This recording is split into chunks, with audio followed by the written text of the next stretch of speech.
Hello everyone दोस्तों, कैसे आप सभी लोग। द पॉलिटिकल मास्टर में आप सभी का स्वागत है। दोस्तों आज की इस वीडियो में हम क्लास 12th के पॉलिटिकल साइंस का चैप्टर नंबर 2 यानी दो ध्रुवीयताकरण के मोस्ट इम्पॉर्टेंट एमसीक्यू करने वाले हैं, जो टर्म 1 एग्जाम के लिए काफ़ी इंपॉर्टेंट है दोस्तों। तो प्लीज़ इस वीडियो के एंड तक देखिएगा। यदि आप हमारे चैनल पर नए हैं तो चैनल को सब्सक्राइब करना बिल्कुल भी मत भूलिए दोस्तों, क्योंकि हमारे चैनल द पॉलिटिकल मास्टर द्वारा हर प्रकार की इंपॉर्टेंट वीडियो आप सभी लगातार लाई जा रही है, जिससे कि आप लगातार दोस्त परीक्षा में अच्छे नंबर से उत्तीर्ण हो सकें। यही हमारे इस चैनल का छोटा सा प्रयास है और इस प्रयास को दोस्तों आप और हम दोनों साथ मिलकर ही सफल बना सकते हैं। तो प्लीज़ इसलिए चैनल को जिन लोगों ने अभी तक सब्सक्राइब नहीं किया है वो चैनल को जरूर सब्सक्राइब कर लीजिए। तो चलिए वीडियो को शुरू करते हैं दोस्तों।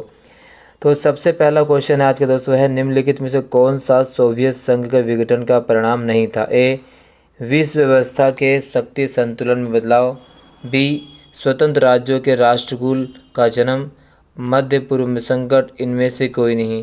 तो सोवियत संघ के विघटन का जो परिणाम नहीं है दोस्तों वह है मध्य पूर्व में संकट। वे सोवियत संघ के विघटन का परिणाम नहीं है, यानी सी इसका सही उत्तर है। अगला है, साम्यवादी सोवियत गणराज्य के विघटन के बाद किसको सोवियत संघ का उत्तराधिकारी राज्य माना गया। तो साम्यवादी सोवियत गणराज्य के विघटन के बाद जिसको सोवियत संघ का उत्तराधिकारी राज्य माना गया दोस्तों वह था रूस। आपको पता है जैसे दोस्तों कि 1991 में सोवियत संघ का विघटन हो जाता है और सोवियत संघ के विघटन के बाद जो कि सोवियत संघ में जो सबसे बड़ा राष्ट्र था वो था रूस, और इसलिए रूस को सोवियत संघ का उत्तराधिकारी माना गया दोस्तों। चलिए अगला प्रश्न है, प्रश्न नंबर 3, शॉक थेरेपी का मॉडल किस पर लागू किया गया। ए, पूंजीवादी देशों पर। बी, साम्यवादी देशों पर। सी, मित्र राष्ट्रों पर। डी, धुरी राष्ट्रों पर। तो दोस्तों शॉक थेरेपी जो मॉडल था वो लागू किया गया तो है साम्यवादी देशों पर, यानी ये एक इस प्रकार का मॉडल जिसमें पूंजीवाद का प्रसार किया, यानी पूंजीवादी देशों द्वारा साम्यवादी देशों पर ये मॉडल लागू किया गया था, यानी सी बी इसका सही उत्तर है। शॉक थेरेपी का जो शाब्दिक अर्थ होता है वो क्या दोस्तों, आघात पहुंचाकर उपचार करना। और शॉक थेरेपी के बाद आपको पता है दोस्तों कि पूरा जो सोवियत संघ के जो उद्योग थे उन्हें औने पौने दामों पर बेचना पड़ा, औने पौने दामों पर एक, ठीक है, और इसीलिए इसे विश्व की सबसे बड़ी ग्रास सेल के नाम से भी जाना जाता है। ये भी आपको लेकर चलना है दोस्तों, क्योंकि तो एमसीक्यू क्वेश्चन में हर टाइप के क्वेश्चन पूछे जाएंगे दोस्तों। इसके बाद दोस्तों हमारे चैनल द्वारा हर चैप्टर जो है कथन और कारण वाले भी क्वेश्चन हम आप सभी के लिए लेकर आएंगे। तो प्लीज़ हमें सपोर्ट कीजिए और वीडियो पसंद आए तो जरूर से लाइक कर दीजिए, उसे ज़्यादा से ज़्यादा शेयर करते दोस्तों। क्वेश्चन नंबर 4, निम्नलिखित में से कौन सा सोवियत संघ के विघटन का परिणाम नहीं है। तो सोवियत संघ के विघटन का परिणाम नहीं, स्वतंत्र राज्यों के राष्ट्रकुलों का जन्म, विश्व व्यवस्था की शक्ति संतुलन बदलाव। दोबारा वही क्वेश्चन आ गया तो इसका क्या उत्तर है, वो है मध्य पूर्व में संकट। चलिए, सोवियत संघ के विघटन का क्या परिणाम हुआ। ए, दूसरी दुनिया का अंत। बी, प्रथम दुनिया का अंत। सी, शीत युद्ध का आरंभ। और डी, संयुक्त राष्ट्र संघ की स्थापना। सोवियत संघ का जैसे विघटन हो जाता है वैसे दोस्तों दूसरी दुनिया का अंत हो जाता है, यानी ए इसका सही उत्तर है। आपको पता है कि सेकेंड वर्ल्ड वॉर के बाद 1945 के बाद पूरी दुनिया दोस्तों दो गुटों में बढ़ चुके थे, प्रथम गुट और द्वितीय गुट, यानी जो अमेरिका के संबंध उन्हें प्रथम दुनिया कहा गया और जो सोवियत संघ के खेमे थे दूसरी दुनिया देशों के नाम से जाना जाता है। अगला, निम्नलिखित में कौन सा राज्य बाल्टिक गणराज्य का हिस्सा नहीं था। ए, रूस। B, Estonia. C, Latvia. D, Lithuania. तो बाल्टिक गणराज्य का जो देश हिस्सा नहीं था दोस्तों वह है रूस। चलिए अगला प्रश्न, व्लादिमीर लेनिन का संबंध किससे था। अमेरिका, सोवियत संघ, ब्रिटेन, जर्मनी। तो व्लादिमीर लेनिन का जो संबंध था दोस्तों वो था सोवियत संघ से। बी इसका जो सही उत्तर है। अगला प्रश्न है, सोवियत राजनीतिक प्रणाली की धुरी कौन सी पार्टी है। तो सोवियत राजनीतिक प्रणाली धुरी है जो पार्टी का नाम है कम्युनिस्ट पार्टी। दोस्तों इस मोस्ट इंपॉर्टेंट एमसीक्यू का जो पीडीएफ है वो हमारे चैनल द पॉलिटिकल मास्टर के टेलीग्राम चैनल पर आपको मिल जाएगा, तो प्लीज़ हमें टेलीग्राम पर भी ज्वाइन कीजिए, ठीक है। आप फ्री पीडीएफ के लिए हर इंपॉर्टेंट नोटिस जो है नोट्स जो है आपको पीडीएफ में टेलीग्राम पर मिल जाएगा दोस्तों। किस वर्ष के समाजवादी क्रांति के पश्चात यूएसएसआर अस्तित्व में आया। ए, 1927। बी, 1979। सी, 1917। डी, सन 1999। तो किस वर्ष के समाजवादी क्रांति बाद जो है यूएसएसआर जो अस्तित्व में आया है दोस्तों वह है 1917 की रूसी क्रांति। अगला है, शीत युद्ध का प्रतीक बर्लिन की दीवार पूर्व जर्मनी द्वारा कब गिराया गया। 1979 में, 1919 में, 1989 में और 2000 ईस्वी में। तो दोस्तों शीत युद्ध का प्रतीक जो बर्लिन की दीवार थी वो गिराई कब गई, तो गिराई गई थी पूर्वी जर्मनी द्वारा 1989 में 9 नवंबर, ठीक है दोस्तों 9 नवंबर 1989 को बर्लिन की दीवार गिराई गई थी। खड़ी कब की थी, 1961 में। सोवियत संघ ने कब अफगानिस्तान में हस्तक्षेप किया? तो सोवियत संघ द्वारा जो है दोस्तों अफगानिस्तान में हस्तक्षेप किया गया 1979 में। चलिए नेक्स्ट, सोवियत संघ की स्थापना कितने गणराज्यों को मिलाकर हुई थी? तो सोवियत संघ की जो स्थापना थी दोस्तों वो 15 गणराज्यों को मिलाकर हुई थी। सोवियत संघ में द्वितीय विश्व युद्ध के बाद क्या हुआ? यानी सोवियत संघ में द्वितीय विश्व युद्ध के बाद 2 दलीय शासन व्यवस्था हुई, बी एक दलीय शासन व्यवस्था हुई, सी बहुदलीय शासन व्यवस्था हुई, डी पूंजीवादी शासन व्यवस्था हुई। तो सोवियत संघ में दूसरे विश्व युद्ध के बाद दोस्तों कौन से दल की स्थापना हुई थी? तो वहाँ पर एक दलीय शासन व्यवस्था यानी कम्युनिस्ट पार्टी का शासन था वहाँ पर। किसके बाद दोस्तों? सोवियत संघ के विघटन के बाद। ठीक है, ठीक है। नेक्स्ट है, बहुध्रुवी विश्व व्यवस्था का तात्पर्य है ए विश्व में एक महाशक्ति को होना, बी विश्व में 2 महाशक्तियों का होना, सी विश्व में अनेक महाशक्तियों का होना, डी विश्व में कई महाशक्तियाँ यानी विश्व में कोई महाशक्ति ना हो। तो बहुध्रुवी विश्व का जो तात्पर्य है तो वह है विश्व में एक महाशक्ति का होना। और ठीक है, सॉरी बहुध्रुवी विश्व का क्या तात्पर्य दोस्तों? विश्व में, ठीक है, बहुध्रुवीय अगर हम बात करें, देखो जब भी बहुध्रुवीय की बात आती है तो 2 ध्रुवीय की बात आती है तो जिसमें 2 महाशक्तियाँ होती हैं। और जब बहुध्रुवीय विश्व का तात्पर्य होता है तो उसमें इसमें कोई भी महाशक्तियाँ नहीं होती। ठीक है, डी इसका जो सही उत्तर है। विघटित यूगोस्लाविया में कौन सा देश शामिल नहीं था? ए लिथुआनिया, बी बोलिनिया, सी स्लोवानिया, डी क्रोएशिया। तो विघटित यूगोस्लाविया में दोस्तों जो देश शामिल नहीं था वो था लिथुआनिया। ए इसका जो सही उत्तर है। सोवियत अर्थव्यवस्था की प्रकृति के बारे में निम्नलिखित में से कौन सा कथन गलत है? ए सोवियत अर्थव्यवस्था में समाजवादी विचारधारा का प्रभाव, बी उत्पादन संसाधनों पर राज्य का स्वामित्व नियंत्रण होना, सी जनता को आर्थिक आज़ादी थी, डी इनमें से कोई नहीं। तो सोवियत अर्थव्यवस्था की जो प्रकृति थी दोस्तों उसमें जनता को आर्थिक आज़ादी नहीं थी, सभी काम कौन करते थे? कम्युनिस्ट पार्टी करती थी और उसी के माध्यम से संचालन किया जाता था। अगला प्रश्न, येल्त्सिन किस देश के राष्ट्रपति थे? तो दोस्तों ए अमेरिका, बी एस्टोनिया गणराज्य, सी रूसी गणराज्य और डी बेलारूस गणराज्य। तो दोस्तों येल्त्सिन जो वो थे रूसी गणराज्य के राष्ट्रपति। अगला है, दूसरी दुनिया में निम्नलिखित में से कौन सा देश नहीं था? सोवियत संघ, ब्रिटेन, अमेरिका और जर्मनी। तो दूसरी दुनिया में वो देश शामिल नहीं था दोस्तों, उसका नाम क्या है? वह अमेरिका। बाकी सोवियत संघ, ब्रिटेन और जर्मनी सभी दूसरी दुनिया में शामिल थे।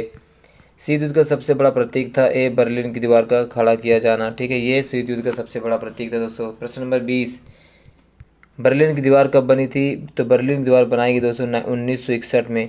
तो दोस्तों अगर वीडियो पसंद आ रही है और आपको मस्त लग रही है तो प्लीज़ इस वीडियो को लाइक कर दीजिए, शेयर कर दीजिए और ज़्यादा से ज़्यादा हमारे चैनल द पॉलिटिकल मास्टर को सब्सक्राइब करना बिल्कुल भी मत भूलिए दोस्तों। सोवियत संघ के खेमे में शामिल देश का क्या कहलाए? तो सोवियत संघ के खेमे में शामिल देश क्या कहलाए दोस्तों? सोवियत संघ के खेमे में शामिल देश दूसरी दुनिया के देश कहलाए। ठीक है, चलिए रूस की मुद्रा का नाम क्या है? तो रूस की मुद्रा का नाम दोस्तों है रूबल। ठीक है, डॉलर नहीं है। चलिए नेक्स्ट, मिखाइल गोर्बाचोव अब कब कम्युनिस्ट पार्टी के महासचिव बने? तो दोस्तों मिखाइल गोर्बाचोव जो है सोवियत संघ के पार्टी के महासचिव बनते हैं 1985 में। और मिखाइल गोर्बाचोव द्वारा दोस्तों 2 नीतियाँ चलाई गई थी जिसे हम ग्लास्ट और पेस्ट्रोइका के नाम से भी जानते हैं। और अंततः बाद में इन्हीं नीतियों की वजह से सोवियत संघ का विघटन भी हो जाता है। सोवियत संघ में 1991 के तख्ता पलट में किसने महत्वपूर्ण भूमिका निभाई थी? तो सोवियत संघ के में 1991 के तख्ता पलट में जिस नेता ने महत्वपूर्ण भूमिका निभाई थी उसका नाम दोस्तों बोरिस येल्त्सिन, यानी बी इसका जो सही उत्तर है। सोवियत संघ का विघटन कब हुआ? तो सोवियत संघ का विघटन दोस्तों हुआ था 1991 में, 1991 में। अगला है, कम्युनिस्ट पार्टी ने सोवियत संघ में कितने वर्षों तक शासन किया? तो कम्युनिस्ट पार्टी ने सोवियत संघ में जो शासन किया था दोस्तों वो किया था 60 वर्षों तक। ठीक है, और इसका कमेंट बॉक्स में शुरू की तो कहाँ से कहाँ तक शासन था इसको आपको मुझे बताना कमेंट बॉक्स में। सोवियत संघ के विघटन के बाद उसकी सुरक्षा परिषद की स्थायी सदस्यता किसे दे दी गई? तो सोवियत संघ के विघटन के बाद उसकी सुरक्षा परिषद की स्थायी जो सदस्यता थी दे दी गई किसको? दोस्तों रूस को दे दी गई, क्योंकि रूस जो है सोवियत संघ का सबसे बड़ा गणराज्य था। अगला है, मध्य एशिया में 10 वर्ष तक गृह युद्ध की चपेट में हुआ कौन सा देश है जो 10 वर्षों तक गृह युद्ध की चपेट में? ए अजरबैजान, बी तजाकिस्तान, सी रूस और डी तुर्कमेनिस्तान। तो तजाकिस्तान इसका जो सही उत्तर होगा दोस्तों। अगला प्रश्न है, रूस के किन 2 गणराज्य हिंसक अलगाववादी आंदोलन चले? ठीक है, इस तरह भी क्वेश्चन पूछा जा सकता है कि रूस के किन 2 गणराज्यों में हिंसक अलगाववादी आंदोलन चले? वो है दोस्तों दागिस्तान और उज्बेकिस्तान। ठीक है, दागिस्तान और उज्बेकिस्तान, सी इसका जो सही उत्तर है। 2001 में भारत और रूस के बीच द्विपक्षीय समझौते हुए 40, 60, 80, 90। ये मुझे दोस्तों आप सभी को कमेंट बताना है कि आप मुझे बताइए कि 2001 में भारत और रूस के बीच कुल कितने द्विपक्षीय समझौते हुए थे। ए 60, 20, ठीक है, ए 40, 20, 60, सी 80 और डी 90। प्लीज़ कमेंट बॉक्स में इसका आंसर जरूर दीजिए। अगला है, निम्नलिखित में से कौन सा सोवियत संघ के विघटन का कारण नहीं है। तो सोवियत संघ के विघटन के कारण कौन सा नहीं। ए संस्थाओं की अंदरूनी कमजोरी, बी आवागमन की सुविधा, सी हथियार हो, डी साम्यवादी तानाशाही शासन। तो सोवियत संघ के विघटन का कारण जो नहीं है वह है दोस्तों आवागमन की सुविधा। ठीक है, बी इसका सही उत्तर है। साम्यवादी तानाशाही शासन, ठीक है, ये नहीं है। निम्नलिखित में से कौन सा सोवियत संघ विघटन का परिणाम नहीं है। तो कौन सा सोवियत संघ विघटन का परिणाम नहीं है, वह है संयुक्त राज्य अमेरिका और सोवियत संघ के बीच विचारधारा की लड़ाई का अंत, बी स्वतंत्र राज्यों के राष्ट्रकुल का जन्म, सी विश्व व्यवस्था के शक्ति संतुलन में बदलाव और डी मध्य पूर्व में संकट। संयुक्त राज्य अमेरिका क्वेश्चन क्या, निम्नलिखित में कौन सा सोवियत संघ के विघटन का परिणाम नहीं है। ठीक है दोस्तों, क्वेश्चन रिपीट हो गया एक बार और, मध्य पूर्व में संकट इसका आंसर आएगा। रूस के पहले राष्ट्रपति कौन चुने गए। तो रूस के जो पहले राष्ट्रपति चुने गए तो वह है बोरिस येल्त्सिन। अगला है, स्वतंत्रता की घोषणा करने वाला पहला सोवियत गणराज्य कौन था। तो स्वतंत्रता की घोषणा करने वाला पहला सोवियत गणराज्य था लिथुआनिया। ए सोवियत संघ के अंतिम राष्ट्रपति कौन थे। सोवियत संघ के जो अंतिम राष्ट्रपति थे वो थे दोस्तों मिखाइल गोर्बाचोव।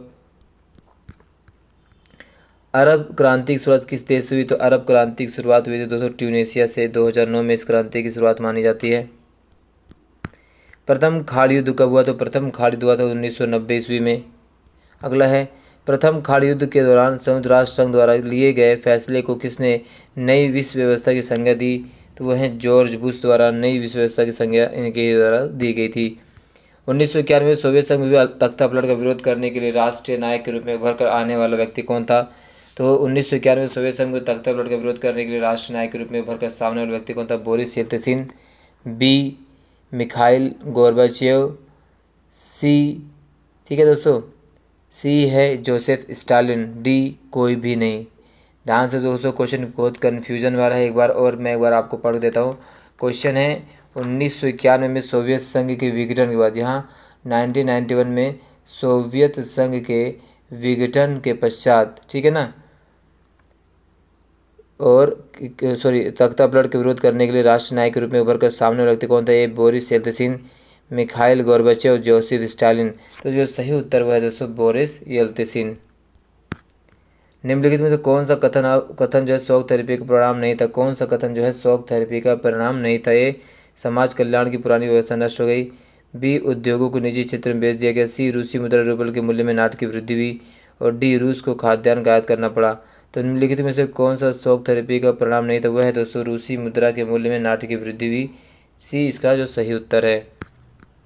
निम्नलिखित में से कौन सा सोवियत संघ के विघटन का परिणाम नहीं था। तो सोवियत संघ के विघटन का परिणाम कौन सा नहीं था। ये कई नए देशों का उदय, बी रोज एक नई महाशक्ति के रूप में उभरा, रूस एक महाशक्ति के रूप में उभरा, सी विश्व राजनीति में शक्ति संबंधों में बदलाव हुआ और पूंजीवादी व्यवस्था की जीत हुई। तो निम्नलिखित में से कौन सा सोवियत संघ में विघटन का परिणाम नहीं था। ए तो यहाँ पर देख सकते हैं दोस्तों, पहला कि कई नए देशों का उदय हुआ, ठीक है, बी रोज एक नई रूस एक महाशक्ति के रूप में उभरा, सी विश्व राजनीति में शक्ति संबंधों में बदलाव आया और डी जो है पूंजीवादी व्यवस्था की जीत हुई। तो सोवियत संघ विघटन का जो परिणाम नहीं था दोस्तों वो ये था कि रूस एक महाशक्ति के रूप में उभरा। ये जो है पूंजीवादी सोवियत संघ के विघटन का परिणाम नहीं था। अगला है, चेकोस्लोवाकिया किन दो भागों में बटा। तो दोस्तों चेकोस्लोवाकिया जो जिन दो भागों में बटा उसका नाम क्या, चेक और स्लोवाकिया। अगला प्रश्न है दोस्तों, सोवियत प्रणाली के अनुसार राज्य की प्रमुख प्राथमिकता क्या थी। ए समाजवाद की स्थापना, बी साम्यवाद की स्थापना, सी पूंजीवाद की स्थापना, डी उपरोक्त सभी। तो सोवियत प्रणाली के अनुसार राज्य की प्रमुख प्राथमिकता थी समाजवाद की स्थापना। प्रश्न नंबर 44 है दोस्तों, मध्य एशिया में तजाकिस्तान कितने वर्षों तक युद्ध में चपेट में रहा। तो मध्य एशिया में जो तजाकिस्तान था दोस्तों 10 वर्षों तक चपेट में रहा, वो था आपको 1990 से लेकर 2001 तक। जिन देशों की राजनीतिक और सामाजिक व्यवस्था को सोवियत संघ की राजनीतिक समाजवादी प्रणाली की तर्ज पर टाला गया, उन्हें किन देश के देश कहा जाता है। तो उन्हें दोस्तों कहा जाता है दूसरी दुनिया के देश, यानी सोवियत संघ की जो व्यवस्था थी वो दोस्तों उन्हें दूसरी दुनिया के देश के नाम से जाना जाता था। अगला प्रश्न है दोस्तों, वाक्य को ठीक करके पुनः लिखिए। तो दोस्तों इसे वाक्य को ठीक करके पुनः लिखना है। क्वेश्चन क्या बोला गया है, कम्युनिस्ट पार्टी को नज़रअंदाज करना तथा विभिन्न राजनीतिक दलों के अस्तित्व को स्वीकार ना करना सोवियत प्रणाली की विशेषता थी। तो इसको कथन को ठीक कैसे कर सकते हो दोस्तों, जैसे आपको सभी को पता है कि जो कम्युनिस्ट पार्टी जो थी दोस्तों, कम्युनिस्ट पार्टी को प्राथमिकता देना, ठीक, यहाँ पर क्या आएगा, कम्युनिस्ट पार्टी को नज़रअंदाज करना नहीं, कम्युनिस्ट पार्टी को प्राथमिकता देना ही, ये ध्यान रखना, कम्युनिस्ट पार्टी को प्राथमिकता देना तथा अन्य किसी भी राजनीतिक दल को अस्तित्व को अस्वीकार ना करना सोवियत प्रणाली की विशेषता थी। ठीक है, ये यहाँ पर नज़रअंदाज की जगह पर क्या हम सही करके लिख सकते हैं दोस्तों, तो यहाँ पर नज़रअंदाज की जगह क्या बनाएंगे, यहाँ पर आएगा प्राथमिकता, क्या आएगा, प्राथमिकता देना। ठीक है, चलिए नेक्स्ट जो पूछा गया, क्या पूछा गया जनता द्वारा नियंत्रित एवं नियोजित अर्थव्यवस्था का विनाश भी सोवियत प्रणाली की विशेषता थी। तो जनता द्वारा नहीं दोस्तों, तो किसकी विशेषता थी, शासन द्वारा, कहाँ, शासन द्वारा। ठीक है, शासन द्वारा नियंत्रित एवं नियोजित अर्थव्यवस्था, ठीक है, नियोजित अर्थव्यवस्था का विकास करना सोवियत प्रणाली की विशेषता थी। ठीक है, ये इसका भी करेक्ट हो गया। तो जनता नहीं आया, यहाँ पर क्या आएगा, शासन आएगा, और भी नहीं आएगा, केवल प्रणाली आएगा। ठीक है, चलिए शॉक थेरेपी को मॉडल किसके द्वारा निर्देशित था, तो शॉक थेरेपी जो मॉडल था, ए विश्व बैंक, बी अंतर्राष्ट्रीय मुद्रा कोष, सी ए और बी दोनों, डी विश्व का संगठन यानी विश्व व्यापार संगठन की बात हो रही है यहाँ पर, विश्व व्यापार संगठन। ठीक है, तो शॉक थेरेपी का जो मॉडल था वो दोस्तों निर्देशित था ए और बी दोनों यानी विश्व बैंक और अंतर्राष्ट्रीय मुद्रा कोष। अगला है बर्लिन की दीवार को किसने गिराया, ए पूर्वी जर्मनी की जनता द्वारा, बी जर्मनी की जनता द्वारा, सी पश्चिमी जर्मनी की जनता द्वारा। तो बर्लिन की दीवार को गिराया दोस्तों, वो गिराया गया था पूर्वी जर्मनी की जनता के द्वारा 9 नवंबर 1989 को 9 नवंबर। चलिए बार्डुंग सम्मेलन के संबंध में निम्नलिखित में से सही कथनों को चुने। ए यह सम्मेलन अप्रैल 1955 में हुआ, बिल्कुल ठीक है। बी इसे एफ्रो एशियाई सम्मेलन के नाम से भी जाना जाता है, बिल्कुल ठीक है। इस सम्मेलन से ही गुटनिरपेक्ष आंदोलन की नींव पड़ी, बिल्कुल ठीक है। अफ्रीका और एशिया नव स्वतंत्र देशों के साथ भारत का संपर्क बढ़ा, ये भी सही है। तो दोस्तों जो इसका जो सही उत्तर है वो है उपरोक्त सभी। अगला है बर्लिन की दीवार से संबंधित निम्नलिखित कथनों में से कौन सा कथन सही। ए यह पूंजीपति तथा साम्यवादी विश्व के बीच विभाजन का प्रतीक थी, बिल्कुल सही। इसका निर्माण दूसरे विश्व के तुरंत पश्चात किया गया, बिल्कुल सही। लोगों द्वारा इसे 9 नवंबर 1989 को तोड़ दिया गया और ये जर्मनी के 2 भागों का एकीकरण का प्रतीक थी। तो ये गलत है दोस्तों, बाकी तीनों सही है। यानी इसका सही उत्तर होगा दोस्तों केवल ए, बी और सी। इसका जो उत्तर जो है सही, डी बिल्कुल भी सही नहीं, यानी गलत है। ठीक है, जर्मनी के दोनों भागों के एकीकरण प्रतीक नहीं थी, ये जर्मनी के 2 भागों विभाजन का प्रतीक थी दोस्तों। ठीक है, बर्लिन की दीवार। अगला है प्रश्न नंबर, ठीक है, हाँ प्रश्न का बर्लिन की दीवार हो गया ये, ठीक है। अगला अरब स्प्रिंग शब्द किसके लिए प्रयोग में लाया जाता है। ए अरब में 20वीं शताब्दी में हुई क्रांति के लिए, बी अरब में 21वीं शताब्दी में हुई क्रांति के लिए, सी विश्व में 21वीं शताब्दी की क्रांति के लिए, डी उपरोक्त में से कोई नहीं।